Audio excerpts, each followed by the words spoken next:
Shalom Aleichem. Parsha Mishpatim contains a treasure trove of laws and principles that guide Jewish ethical conduct. Among these commandments is a powerful verse. Do not accept a false report. This verse serves as a profound lesson in the importance of ethical listening and the prohibition of accepting and spreading false information. Lashon HaRaha. Lashon HaRaha refers to the act of speaking or listening to harmful information about others that can damage their reputation, dignity, or well-being. There are explicit prohibitions against engaging in or listening to Lashon HaRaha, as it goes against the principles of ethical conduct and interpersonal relationships. The Rebbe stressed the gravity of this prohibition, emphasizing the damaging effects of negative speech on individuals and the broader community. He highlighted the need for us to be mindful of our speech and to recognize the inherent sanctity and value of every human being. Immediately preceding the verse, "Do not accept the false report," is another equally important directive. "People of holiness shall you be to me. You shall not eat flesh of an animal that was torn in the field. To the dog shall you throw it." The Chofetz Chaim explains that someone who speaks Lashon HaRaha acts like a dog. A dog arbitrarily scares and attacks innocent passersby. A Lashon HaRaha speaker maligns innocent people with his cynical exposure of their faults and shortcomings. So he is punished by being cast to dogs, which will frighten and attack him as he has done to others. The Rambam states that the punishment for one who listens to Lashon HaRaha is more severe than the punishment for one who speaks it. The explanation is that believing Lashon HaRaha is worse than speaking it, since the speaker may know the information to be true, but the listener has no firsthand knowledge of it. Hasidism underscores the immense power of words as a creative force. It teaches that the spoken word possesses a spiritual energy capable of shaping reality. Consequently, listening to Lashon HaRaha aligns one with the negative energy being conveyed, affecting both the listener and the subject of the speech. By internalizing this understanding, we become more conscious of the responsibility associated with our speech and listening habits, striving to uphold the principles of ethical communication. The Baal Shem Tov emphasized the inherent power of words. He taught that the words we speak or listen to have a profound impact, not only on ourselves, but also the world around us. Our words possess the ability to uplift, inspire, and heal, or to demean, harm, and destroy. By recognizing this power, we gain a heightened awareness of the importance of guarding our speech and actively avoiding Lashon HaRaha. While Lashon HaRaha is a sin itself, the act of listening to it carries its own set of prohibitions. The Baal Shem Tov taught that listening to Lashon HaRaha is not a passive act, but an active participation in the sin itself. By lending our ears to gossip and negative talk, we become accomplices in the harm caused. Moreover, listening to Lashon HaRaha fuels its spread, perpetuating a cycle of negativity and discord within communities. The Chofetz Chaim, renowned as a leading authority on Jewish ethics, provided invaluable teachings on the importance of adhering to these halachic prohibitions. This talk will delve into the Jewish halachic prohibitions of listening to Lashon HaRaha in the context of the lessons imparted by the Chofetz Chaim, highlighting the ethical responsibilities and personal growth that arise from abstaining from harmful speech. We will see why this is every politician's favorite halakha. Even listening to Lashon HaRaha without believing it is prohibited. However, one is permitted to listen to Lashon HaRaha if the information is relevant to protect himself or someone else in the future. The reason for this is that a person is permitted to listen to Lashon HaRaha as long as his intent is to benefit himself or others. An example of this would be if, while checking the references of a potential tenant, someone tells you that he previously fell behind in rent. This is important information for you to know, and you're permitted to suspect that it might be true. Although one may listen to the negative information, it is nevertheless forbidden to accept and believe the information as fact. The question then becomes, how can someone know beforehand if the negative information is relevant to the listener before it is spoken? The answer to this is as follows. Someone who wishes to comply with heaven's demands with regard to listening to Lashon HaRaha should conduct himself thus. If Reuven approaches Levi and wants to tell him something about Shimon, and Levi realizes that Reuven plans to say something negative about Shimon, then Levi should ask Reuven at the beginning of the conversation, does this information you want to share with me have any relevance to me for the future, or do you think I will be able to rectify Shimon's misconduct by means of rebuke or the like? However, as mentioned previously, Levi may not immediately believe what he hears, but rather consider the possibility that the information may be true until the matter is clarified. There are also times when it could be a mitzvah to listen to Lashon HaRaha. The Chofetz Chaim teaches that it is a mitzvah to listen to Lashon HaRaha for the sake of reversing the speaker's negative perspective on the matter. For example, one sister is having major troubles with her teenage son and is very critical of her husband over how he is handling their son. She calls you to express her anger at her spouse. You are permitted to listen if you are able to help her see the situation from a more positive perspective. However, you may not believe her report is completely true, nor may you act on it. The same technique should be applied by someone who has already listened to Lashon HaRaha for the wrong reasons and wishes to rectify his sin. However, if one is already sitting among a group of people who gathered for whatever reason, and who then starts speaking about forbidden matters, and he surmises that his words of rebuke will not help at all, then the law as to how he should proceed depends on the following. If it is possible for him to walk away from their gathering, or to place his fingers in his ears so as to not hear their conversation, then he is performing a great mitzvah by following this course of action. However, if it is impossible for him to slip away from their company, and the strategy of putting his fingers in his ears is very difficult for him because the others will ridicule him, and it is certain that he will not be able to bring himself to employ that strategy, then at the very least he should strengthen himself and stand firm at this trying time, to wage the battle for Hashem against his Yetzer Hara, so that at least he will not stumble in the Torah prohibition of both hearing and accepting Lashon HaRaha. So how is this done? In such a situation, when he cannot bring himself to leave the group of Lashon HaRaha speakers, or to place his fingers in his ears, he must be very careful to comply with the following three conditions, which will at least save him from violating the Torah prohibition that often develops from the aforementioned sin of sitting in the company of Lashon HaRaha speakers. 1. He must resolve definitively not to believe the derogatory information that the speakers are relating about their friends. 2. He must not feel pleased to hear their forbidden accounts. And 3.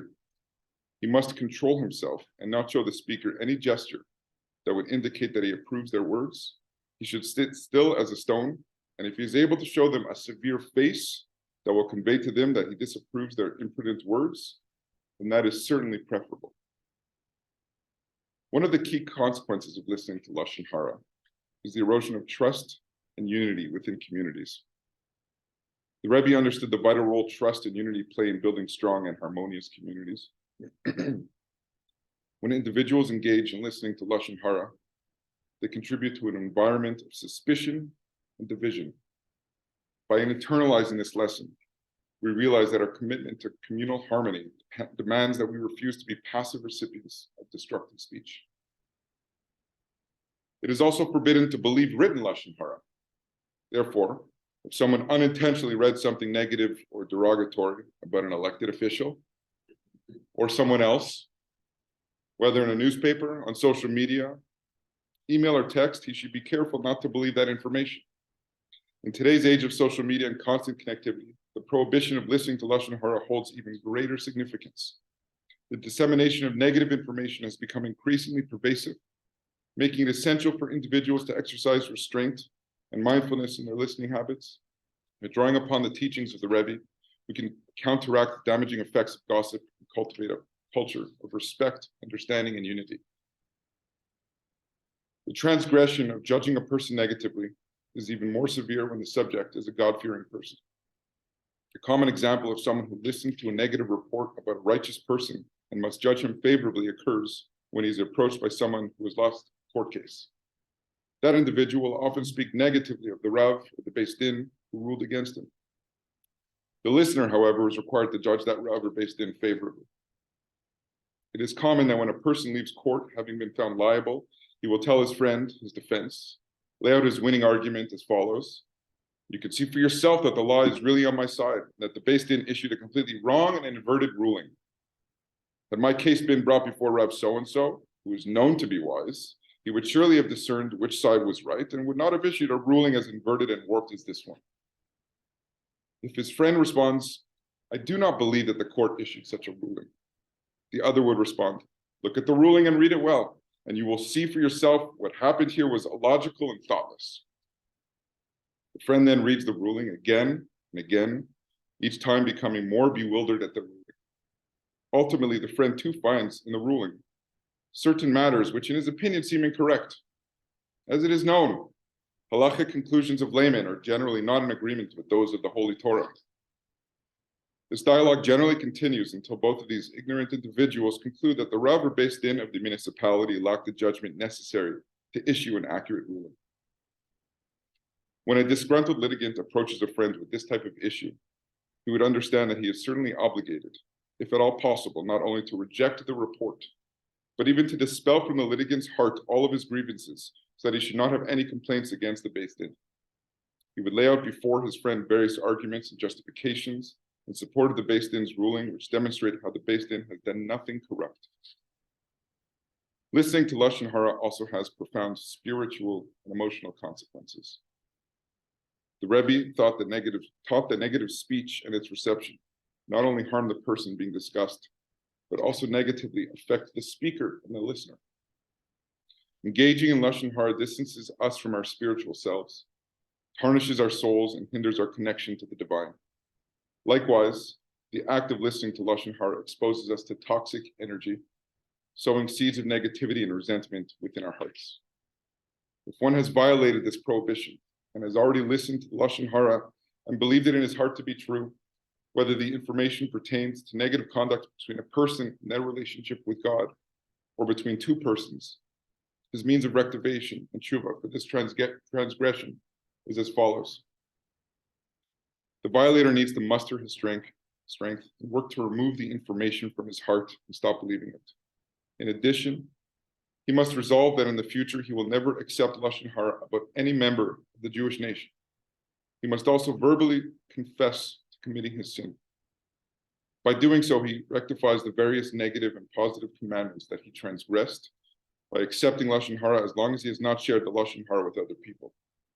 He need not ask forgiveness from the one whom Lashon HaRaha was spoken if no harm resulted. Each individual has the power to break the cycle of gossip and negative speech by choosing not to participate. The act of lending an ear to gossip creates an environment that encourages further negativity and damages the fabric of communities. By becoming mindful listeners, we can inspire others to follow suit and foster a culture of positive communication. Through introspection and self-improvement, we can cultivate the virtues of compassion, empathy, and understanding, paving the way for personal growth and a collective commitment to build stronger, more harmonious communities. Hasidism places a strong emphasis on cultivating positive speech, termed dibur tov. This concept encourages individuals to use their words for constructive purposes, such as kindness, encouragement, and words of Torah. By refraining from listening to Lashon HaRaha, we actively contribute to the promotion of positive speech. We must recognize the potential for harm in listening to negative information and instead choose to foster an environment of kindness, empathy, and unity. By abstaining from listening to Lashon HaRaha, we refine our ethical sensitivity and strengthen our character. The act of listening to negative speech can desensitize individuals to the suffering or harm caused to others. In contrast, actively choosing not to listen demonstrates a commitment to preserving human dignity, fostering compassion, and promoting a heightened sense of morality. Through this practice, we develop greater self-awareness and cultivate virtues that align with Jewish ethical teachings. Shalom bayis, peace and harmony within the home, is of utmost importance to Jewish tradition. The Chofetz Chaim highlighted how listening to Lashon HaRaha can erode the tranquility of domestic life. By abstaining from harmful speech and actively avoiding to listen to Lashon HaRaha, individuals contribute to the preservation of peace and harmony within their families. This practice nurtures an atmosphere of love, respect, and unity, creating a foundation for a strong and flourishing household.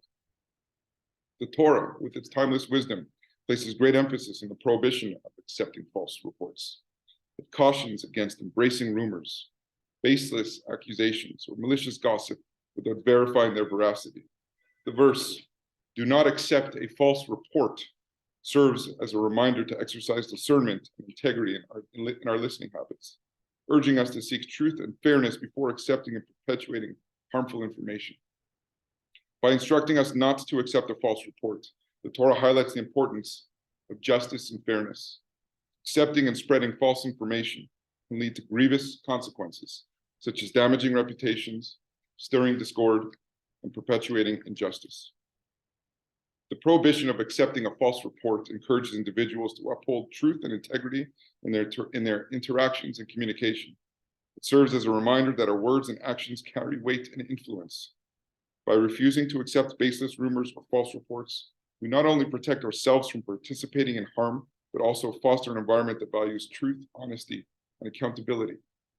When we accept false reports without question, we risk perpetuating misunderstandings, spreading harm, and damaging relationships.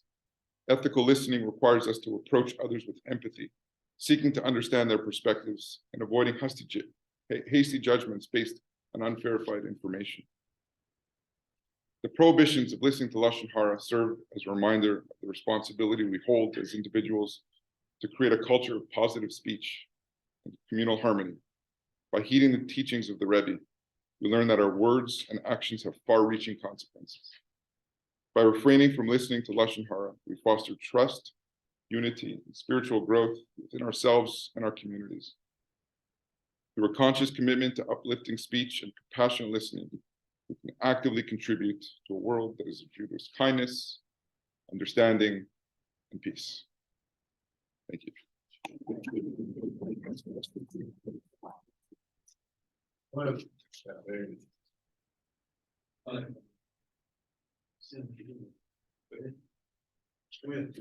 The kayak. So we always knew that Jeremy was a man of combinations, combining political life, community life, Torah life. It's an unbelievable, beautiful thing to see. And now we're hearing you combining within Torah, Chassidus, HaRaha, Musar, all put together very beautifully. So it's greatly appreciated.